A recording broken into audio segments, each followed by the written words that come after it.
Hello everyone, this is Marcy, and welcome back to my world building vlog. My WOBVLOG. My oomphle. Anyhow, I'm so happy that a lot of you received this series well, and with just as much excitement as I have. The little things like comments and likes really help motivate and invigorate me in making this world and its video series. So, thank you all. Aus dem Grunde meines Herzens. Alright, so this time we're going to be diving into the language of the gods, Kharzeo. But before we get into that, thought I'd also like to keep y'all posted on the stuff outside of the presentation. You know, the prep, research, my life. Basically the various strings attached to the production of the video and the progress of the world. This is still a vlog, so this stuff's kind of inseparable. Firstly, this script was started on the 8th of January, with a full week before this video was to be published. The first video's script was written roughly around the same week of the video's release, and frankly, it was a little bit rushed. I did my darndest not to sacrifice any quality, even though these videos aren't really supposed to be too big, yet I still feel like I could have done a little more. My hope is that with starting video production earlier, I will be able to make better videos down the line. Secondly, and I know I've said this before, but the amount of stuff in these videos will vary. What I eventually present will be the stuff I worked on for the past 2 weeks. The balance between the time on world building and the time on video making, and between this project and everything else in my life, is the challenge I've signed up for. I don't want to world build faster than I could make these videos. My newly tweaked plan is to get the main world building done in the first week, then start video production when the second week starts, reporting on whatever I manage to do, be it additions or adjustments. So yes, variable video lengths will ensue. Okay, I don't think I need to mention this again in future episodes. Instead, I'll immediately talk about the going-ons surrounding the world's progress. Speaking of which, let's actually jump into how I started this part of the project. Part 1. Ideas and Concepts. Shortly after my WOBVLOG video, which I realize is a redundant noun phrase, but whatever, I began to ponder on what should I work on next. My two options were conlang or geography, but let's be real, I was really leaning on pretty heavily towards making that conlang. What can I say? I'm ganging for some langin. So I began to sift through various ideas and concepts, drafting out how my conlang would be. I previously played with the thought of it being polysynthetic, but I didn't end up going through with it. I did consider what Thiers said about potentially taking inspiration from Aoi, but I didn't get deep enough into researching the conlang to get anything too meaningful. However, the idea of phonemes themselves carrying meaning kinda stuck with me, and I sought to implement it somehow. Aside from the feature drafting, I was also casually wrestling with the question of how does this language function as a means of creation in this world? Will this be like Lojban, with predicate logic so the gods are literally programming the world into existence? Or would it be the god's natural tongue that I'd have to evolve, where magic got baked into the language somehow? Eventually, I settled with this conlang being a conlang the gods use when doing some cosmogenesis projects. It's par for the course when a god wishes to delve into performing cosmogenesis. Think of it like a game dev team. Everyone should have some basic knowledge of the programming and the engine they're going to build it on, but you can imagine that those who busy themselves with the actual coding know more about the game's internal workings and the programming language. Same goes for the gods and their cosmogenesis projects. After much drafting, several grammar sketches were all set to be fully fleshed out. So, let's begin, shall we? Part 2. Phonology. How can you fiddle around with grammar when you don't have any words to grammar, right? When it comes to phonologies, I have somewhat of a soft underlying set of principles. One of them is general ease of pronunciation so that the language is more approachable to a general English-speaking audience. This is part of the reason why I tend not to make really busy-looking inventory charts. Even though in this project, and many others, I could make the phonology as difficult or as easy as I want, I prefer the pronunciation of the words to be very approachable to many, so that more people could dabble into my conlangs. At least dabble into reading them. Another principle is the upholding of phonesthetics, giving my conlangs their own sound identity. With those and a few other minor principles in mind, here's the inventory I've strung together. You may have noticed that nearly half of the consonants listed here are allophonic. In fact, if we take away all the charted allophony, we get a mere 16 set of phonemic consonants. The allophones are split into two groups, soft onset allophones and coda allophones. In both cases, they're both the result of lenition. One peculiar feature of Kharzeo's phonology is its stress system. It possesses clause-wide anapaests. This means that every clause has a fixed stress pattern that transcends word boundaries, only stopping once the clause is concluded, which I understand is a very nebulous border, but I like to think that this is part of the fun. Every third syllable within the clause, starting from the front, receives stress. Small function words like prepositions, demonstratives, or pronouns may have slightly lessened stress compared to other words, but overall, it keeps this rhythm going on throughout the clause. If a clause ends in an incomplete foot holding two syllables, then said clause final foot will be set as an iamb, ending the clause with a stressed syllable. Stress plays an important role in the spoken language because certain consonants are lenited or softened in unstressed syllables, and thus shaping the sound of each word in different ways depending on where the stress lands. Part 3. Grammar. Noun, adjective, number, noun. Kharzeo is predominantly head final when it comes to its noun phrases, with the exceptions of adjectives and genitives. Aside from that, this language sports prepositions and SOV word order. Before we move on to nouns, I'd like to first talk about this language's fundamental core, Kharzeo's consonantal root system. Whilst I was still drafting and sketching out plans for this conlang, the concept of having the very phonemes carry some semblance of meaning was still very much on my mind. After a little back and forth with the Holy Stone, I eventually settled with the consonantal root system idea. So basically, a bunch of words in Kharzeo are formed from 2 to 4 consonant roots, with various vowels slotted into different spots, giving rise to a paradigm of words with related meanings, all stemming from that previous set of consonants. An example of which is right here in front of us, Kharzeo. Yes, it is indeed the name of the language, but the word itself means creation, or the act and process of creating. We could take away the vowels to get the consonant root Kh, R, Z. But if you've been paying attention, which you should have been, R isn't phonemic, it's the soft coda form of D, which means that the final 3 consonant root is Kh, D, Z, possessing the rough concept of creating, making, and spawning. Sticking different sets of vowels between these consonants can now give us new words. Khadaza, Khaduzo, Ekdaoz.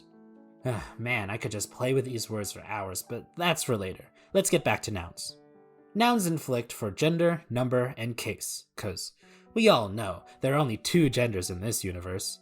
Mass nouns and unit nouns. Horrible malreductionist gender joke aside, the 2 noun classes aren't divided arbitrarily unlike most sex-based gender systems. Instead, if you couldn't tell already, they're divided if the noun is an uncountable mass or a countable unit. So water would be a mass noun, and ball would be a unit noun. Not everything will fall neatly into either 2 categories, and it will be influenced by the perception of the gods. Case and number are baked into a series of affixes alongside grammatical gender. Unit nouns take the singular and plural, while mass nouns take the collective and singulative. So if unit nouns are implied to be singular by default, then mass nouns are implied to be in a multitude by default. The plural affix marks that there is a multitude of a given unit noun. Conversely, the singulative affix marks that there is a unit of a given mass noun. Baked into the numerating affixes are Kharzeo's 8 noun cases: nominative for the subject or agent, accusative for the object, genitive for possession and relation, dative for indirect objects and the beneficiary, ablative for origin, locative for location, instrumental for tools and methods, and the vocative for referrals. They're used in conjunction with prepositions, especially spatiotemporal ones, where the accusative, ablative, and locative are all used to further specify the motion or position of the action. Cases are also to be applied to demonstratives and pronouns. And speaking of pronouns, there is a peculiar thing about the pronouns in Kharzeo. Aside from the extensive third-person section, see if you cannot spot the oddity. Okay, Did you notice that there is no first-person plural? Yeah, the gods, or the Kharzeo, have this tendency to distance their own person away from the action. They refer to themselves in the third person, using their own names or third-person pronouns to avoid saying I, me, my. Part of the reason is that the first-person pronouns cause magic to happen, or in the gods' perspective, they cause creation. So to avoid haphazard magical incidents, they refer to themselves in the third person. Another reason why there is no first-person plural pronoun is that, if you think about it, we is a very ambiguous term. It could mean any number of people grouped up with the speaker. So to save the fuss of disambiguating, why not just say who are you grouping yourself up with? And finally, we get to talk about verbs. Through the consonantal root system, verbs can be in the active, passive, or causative voices, and through suffixes, any of those verb forms are to be conjugated to agree with a subject in person and number. They don't inflect for tense, mood, or aspect. Adverbs and other constructions would be used to specify a time frame. But that's not all there is to the verbs in Kharzeo. Verbs, in any of the voices, can combine with case suffixes to create converbs and subordinate clauses. They are placed syntactically in the same place as conjugated verbs do in the subordinate clauses therein, and can take subjects if the one in the previous clause differs. Plus, these clauses held by converbs can take prepositions to bring further meaning into the clause. Oh, and adjectives are verb-like, as they are tied to stative verbs. This means adjectives agree with their noun in number and class. And that about wraps up the inner workings of this conlang. Now, let's get to the fun stuff. Part 4. Words and Samples. I wanted to title this part with Lexicon, but Words and Samples flows off the tongue better. I went back to the cafe on the first week of January to further flesh out the grammar sketches I had for Kharzeo, but I also went there hoping to start making some sample texts in the language. After a good couple of hours, I was able to solidify the grammar and write out the gloss for a mini-dialogue. A few days later, I went out with a friend to another cafe near her place in the outskirts of town, and there I was able to start forming words, and eventually, a test sentence. But I'm getting ahead of myself. Let us go over a few interesting tidbits I've come across as I was translating and making these words. The word for the world is larubo achnatalao, the main body. Body here meaning a celestial body. The le de b root is an active verb meaning to be round or spherical. A phrase used to express certainty, such as I'm sure that in English, is rawalmajanao, literally meaning no twice thinking. Replacing the negation particle with the preposition gakul yields us majanao, without a doubt. To say to flourish or to thrive, they use the construction ianga lahongala, literally meaning to live beyond living. The word for yes is alaha, a slightly crunched down form of alaha'a, meaning something like it be. Naturally, with all the vowels in the position for the active verb form, the Kharzeo would interpret this word coming from an a-l-h root, from which we get words like alcheo. Not only that, with the word alacha being interpreted as a stative verb meaning to be correct, thence came the agent noun form alucho, they who are correct. In a space where gods debate and argue about the creation of the world, those who are correct got interpreted as those who have won or succeeded, giving alucho the additional meaning of winner or victor. If you couldn't tell, I had a lot of fun making these words and phrases in Kharzeo, and man, if you don't think making words is fun, oh honey, you should find another hobby. Before we get to the sample conversation between two of the gods, I'd like to briefly regale you about the gods' names. The names of the gods here aren't actually their names. They're aliases, nicknames used during the Cosmogenesis project. As such, I decided to give a little nod to some of the conlang world-building folks I know. So, with that in mind, here's the dialogue between As Aompapo and Osmachadazao. As Aompapo iene agrawakao, Mode yesa echraus ngala keois eizastem ochnola duvo achnala saura wakafu. More of Ragbala Wair. I pose a more daja mangala hadarla. La Haga Rawalmaja nao. I hence of young alongal pasa. Ochno hao as aum fafois eizas ke ochnola duvosum achnasalau.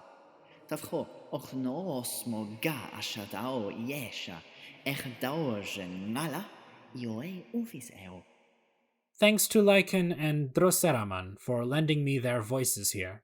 Also, thank you to Bespu for his reading of the test sentence. I'm not gonna lie, hearing my fictional language spoken back to me with pretty good overall performances gave me a giggling sense of joy I couldn't possibly describe. I wish I recorded my live reaction. So yeah, I cannot thank you enough for this. I'd love to have you all on again for more line readings. And so concludes today's WOBVLOG. Yes, I'm calling it that from now on. I hope y'all enjoyed this little showcase of this project's first conlang and are just as excited as I am to see what's in store next. Till then, have a wonderful day wherever you are in the world. Sangmeo nakle!